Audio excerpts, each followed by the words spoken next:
Assalamualaikum warahmatullahi wabarakatuh. Salam sejahtera untuk kita semua. Perkenalkan, saya Desi Wianto dan rekan saya Suharsono.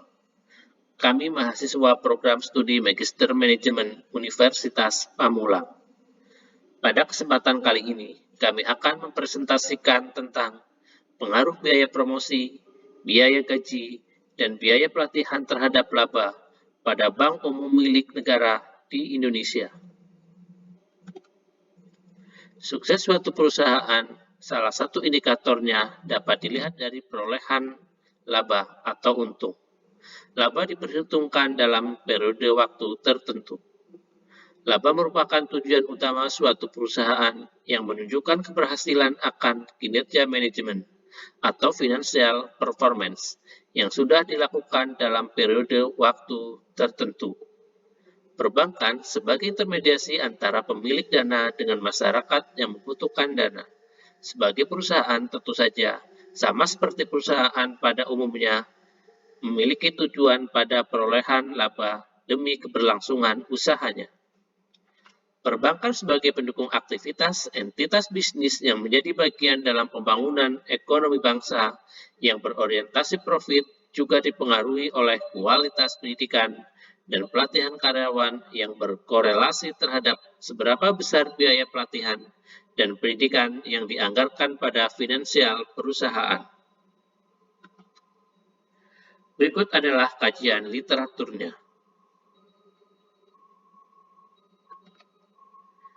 Metode penelitian yang kita gunakan adalah metode pendekatan kuantitatif. Pengembangan instrumen jenis data yang digunakan dalam penelitian ini adalah data time series sekunder.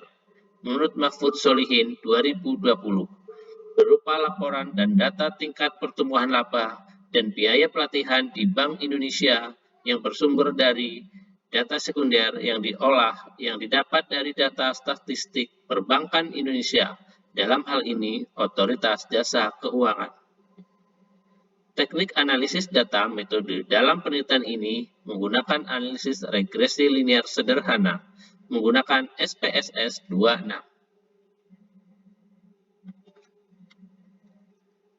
Berikut adalah pembahasan dan hasil yang kami dapatkan dari penelitian yang telah kami lakukan dan dapat kita lihat tabelnya sebagai berikut.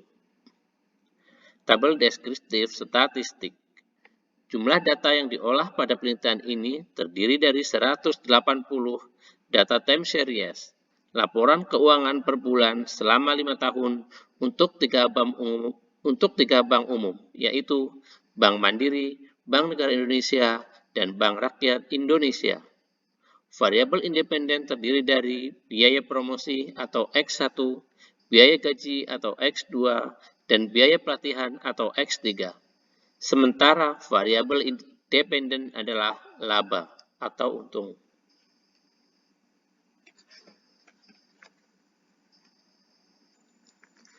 Ini merupakan tabel uji normalitas. Tujuan uji normalitas adalah untuk mengetahui bahwa data penelitian yang akan dianalisis berdistribusi normal atau tidak. Untuk mendeteksi apakah data berdistribusi normal atau tidak, dapat dilakukan dengan menyusun grafik histogram. Karena pengujian adalah jika membentuk kurva simetris atau membentuk kurva lonceng, maka data berdistribusi normal. Normal atau tidaknya suatu distribusi, data ditentukan berdasarkan taraf signifikan hitung. Penelitian ini menggunakan uji Kolmogorov-Smirnov atau KS dengan ketentuan sebagai berikut. Jika sig lebih dari 0,05, maka data diinterpretasikan berdistribusi normal. Jika sig kurang dari 0,05, maka data tidak berdistribusi normal.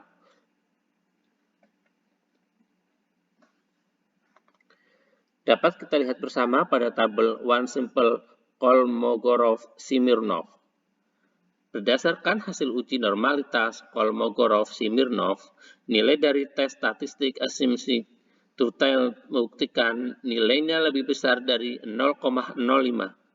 0,202 lebih besar dari 0,05 Dengan demikian, dapat dimaknai bahwa data yang dimiliki berdistribusi normal. Dan pada grafik p-pilot uji normalitas, juga dapat dilakukan dengan kurva p-pilot, di mana kurva mesti terlihat secara normal membentuk setengah lingkaran. Kurva dikatakan normal apabila tidak condong ke kiri atau tidak condong ke kanan. Dengan demikian, data yang dimiliki layak untuk dilakukan uji hipotesa atau uji regresi linear berganda.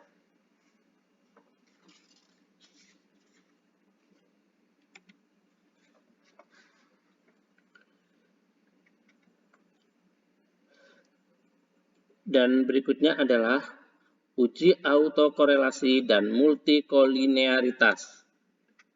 Uji autokorelasi ini bertujuan untuk menguji apakah dalam model regresi linear terdapat korelasi antara kesalahan pengganggu pada periode T dengan kesalahan pengganggu pada periode T-1 atau sebelumnya. Uji autokorelasi dapat menggunakan kriteria pengujian Durbin-Watson. Dapat dilihat pada tabel 3, model summary dapat dijelaskan. Berdasarkan hasil olah data statistik dengan model summary, dapat dijelaskan bahwa nilai Durbin-Watson 2,085 dibandingkan dengan nilai tabel yang memiliki signifikan 5%, jumlah sampel 180, dan jumlah variabel independen 3. Dari tabel Durbin-Watson diperoleh nilai DL adalah 1,6131 dan nilai DU adalah 1,7364. Maka dapat disimpulkan 1,6131 lebih kecil dari 2,085, lebih kecil dari 2,2641. Dengan demikian dapat disimpulkan tidak terdapat autokorelasi.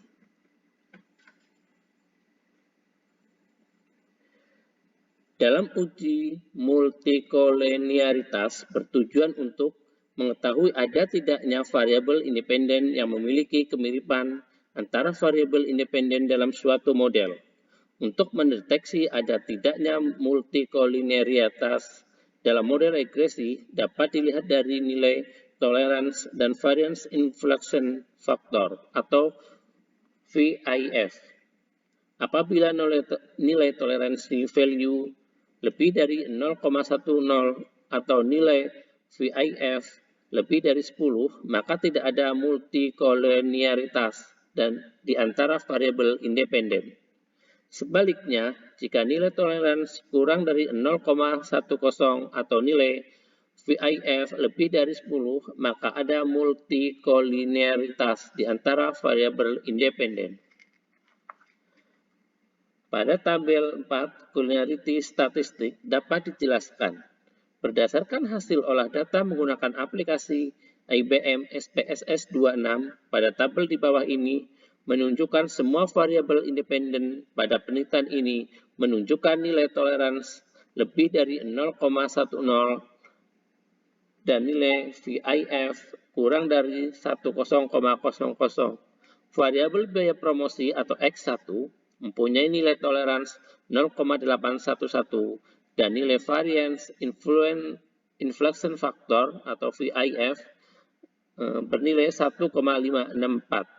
Variabel biaya tenaga kerja atau X2 mempunyai nilai toleransi 0,958 dan nilai variance inflection factor bernilai 1,265. Variabel biaya pelatihan atau X3 mempunyai nilai toleransi 0,704 dan nilai variance inflection factor mempunyai nilai 1,176.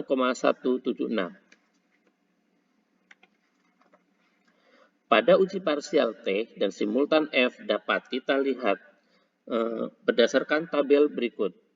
Pada tabel koefisien dapat dijelaskan sebagai berikut. Uji T atau uji koefisien regresi secara parsial digunakan untuk melihat apakah variabel independen dapat mempengaruhi variabel dependen secara parsial. Kriteria pengambilan keputusan dapat dilihat sebagai berikut. Jika nilai C kurang dari 0,05, maka terdapat pengaruh variabel independen X terhadap variabel dependen Y dan sebaliknya. B. Jika nilai T hitung lebih dari T-table, maka terdapat pengaruh variabel independen X terhadap variabel dependen Y dan sebaliknya. Berdasarkan hasil uji statistik SPSS versi 26, dari tabel di atas dapat dijelaskan hubungan secara parsial masing-masing variabel dependen sebagai berikut. 1. Variabel biaya promosi atau X1 nilai signifikan adalah 0,009 kurang dari 0,05. Artinya, hipotesis tesis diterima. Jadi variabel biaya promosi atau X1 berpengaruhi secara signifikan terhadap laba. Sedangkan berdasarkan nilai T dengan jumlah data 180 jumlah variabel independen 3, maka diperoleh nilai T-table sebesar 1,9735, sedangkan nilai T hitung sebesar 4,112. Jadi, nilai T hitung lebih besar dari nilai T-table 4112 lebih besar dari 1,9735, di mana maknanya hipotesis diterima. Berdasarkan perhitungan nilai signifikan dan T hitung, maka keputusannya hipotesis tesis diterima. 2. Variabel biaya gaji atau X2. Nilai signifikan adalah 0,015 kurang dari 0,05. Artinya, hipotesis tesis diterima. Jadi, variabel biaya gaji atau X2 berpengaruhi secara signifikan terhadap laba. Sedangkan berdasarkan nilai T dengan jumlah data 180, jumlah variabel independen 3, maka diperoleh nilai T-table sebesar 1,9735, sedangkan nilai T hitung sebesar 3,389. Jadi, nilai T hitung lebih besar dari nilai T-table. 3,389 lebih besar dari 1,9735, di mana maknanya hipotesis diterima. Berdasarkan perhitungan nilai signifikansi dan T hitung, maka keputusannya hipotesis diterima. 3. Variabel biaya pelatihan atau X3. Nilai signifikan adalah 0,006, lebih kecil dari 0,05. Artinya, hipotesis diterima. Jadi, variabel biaya pelatihan atau X3 berpengaruh secara signifikan terhadap variabel laba. Sedangkan berdasarkan nilai T dengan jumlah data 180, jumlah variabel independen 3, maka diperoleh nilai T-table sebesar 1,9735. Sedangkan nilai T hitung sebesar minus 4,331. Jadi, nilai T hitung lebih besar dari nilai T-table. Minus 4,331 lebih besar dari 1,9735, di mana maknanya hipotesis diterima. Berdasarkan perhitungan nilai signifikansi dan T hitung, maka keputusannya hipotesis diterima. Dan berikut adalah penjelasan mengenai uji simultan atau uji F. Uji F atau uji koefisien regresi secara simultan digunakan untuk melihat apakah variabel independen dapat dipengaruhi variabel secara bersamaan. Kriteria pengambilan keputusan dapat dilihat sebagai berikut. 1. Jika nilai kurang dari 0,05 atau F hitung lebih besar F-table, maka hipotesis diterima. Maknanya adalah terdapat pengaruh signifikan variabel independen secara simultan terhadap variabel dependen Y. 2. Jika nilai lebih dari 0,05 atau F hitung kurang dari F-table, maka hipotesis ditolak. Maknanya, tidak terdapat pengaruh variabel independen secara simultan terhadap variabel independen Y. Rumus F-table. F K bagi N kurang K. Berikut ini adalah uji simultan, uji F, dengan menggunakan SPSS versi 26.0. Penjelasan tabel ANOVA untuk menentukan pengaruh secara simultan atau pengaruh secara bersama-sama, apakah variabel independen jumlah variabel biaya promosi atau X1, variabel biaya gaji atau X2, variabel biaya pelatihan atau X3, dan variabel laba secara serentak berpengaruh secara signifikan terhadap laba atau Y. Nilai signifikan 0,009 kurang dari 0,05. Sedangkan berdasarkan nilai F-table dengan jumlah N 180 dan jumlah variabel independen 3, diperoleh nilai F-table sebesar 2,66 dan F-hitung sebesar 4,002, maka 4,002 lebih besar dari 2,66. Artinya hipotesis diterima. Berdasarkan nilai signifikan dan nilai F hitung, maka hipotesis diterima. Maknanya adalah secara simultan variabel independen berpengaruh signifikan terhadap variabel dependen.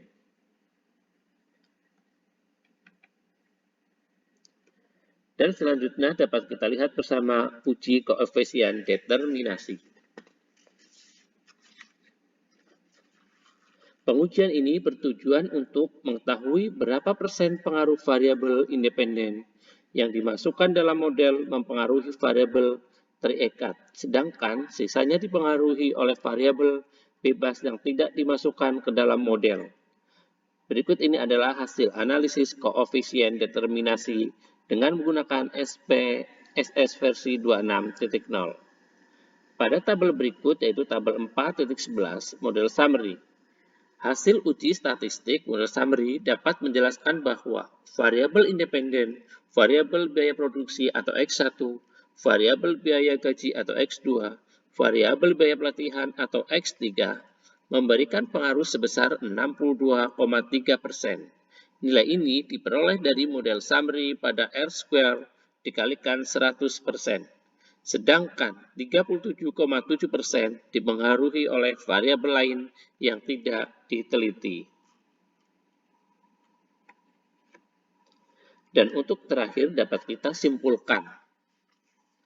Hasil penelitian membuktikan bahwa secara parsial variabel biaya promosi atau X1 berpengaruh signifikan dan positif terhadap laba perusahaan. Variabel biaya gaji X2 terbukti berpengaruh signifikan dan positif terhadap laba perusahaan. Dan biaya pelatihan atau X3 juga terbukti berpengaruh signifikan dan negatif terhadap laba perusahaan. Hasil pengujian secara simultan variabel biaya promosi atau X1, biaya gaji atau X2, dan biaya pelatihan atau X3 terbukti berpengaruh signifikan dan positif terhadap laba perusahaan. Implikasi dari penelitian ini bahwa pimpinan Bank Umum milik negara yang terdiri dari Bank Mandiri, Bank Rakyat Indonesia, dan Bank Negara Indonesia perlu meningkatkan biaya promosi dan biaya gaji karyawan dalam rangka meningkatkan laba perusahaan. Demikian presentasi dari kami. Wassalamualaikum warahmatullahi wabarakatuh. Terima kasih.